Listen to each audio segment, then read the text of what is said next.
ਤੇ ਜਿਹੜਾ ਅੱਜ ਮੌਸਮ ਸੀ ਨਾ, ਮੌਸਮ ਅੱਜ ਸਵੇਰ ਦਾ ਜਨਾ ਜਿਹੜਾ ਬੱਦਲ ਹੋਏ ਸਨ ਤੇ ਮੌਸਮ ਹੁਣ ਜਿਹੜਾ ਮਾਸ਼ਾਅੱਲਾ ਬੜਾ ਪਿਆਰਾ ਹੋ ਗਿਆ।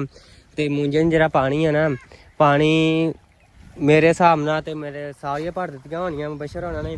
ਤੇ ਜਦੋਂ ਮੈਂ ਆਇਆ ਨਾ ਤੇ ਉਹ ਤੇ ਪਾਣੀ ਲੱਗਾ ਹੋਇਆ ਸੀ ਤੇ ਮੈਂ ਬੰਨ ਕੇ ਨਾ ਐਸ ਕਰਨ ਲਾਤਾ, ਵੇਖੋ ਪੈਂਦੇ ਆ ਇੱਥੇ ਨੱਕੇ ਥਾਣੀ।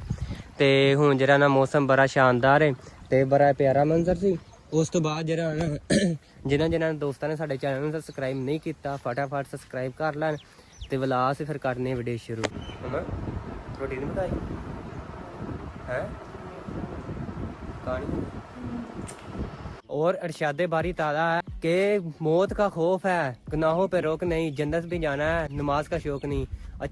चलो जी आप दोपहर का खाना खादा, खाना खा के उस तो बाद असर की दान हो गई, नमाज पढ़ी, नमाज पढ़ के फारग होए हैं ते हो के मैं क्या बाजरा वेख ली, जो उधर से बाजरा बीजा से ना, बाजरा जो है ना घट हो गया है।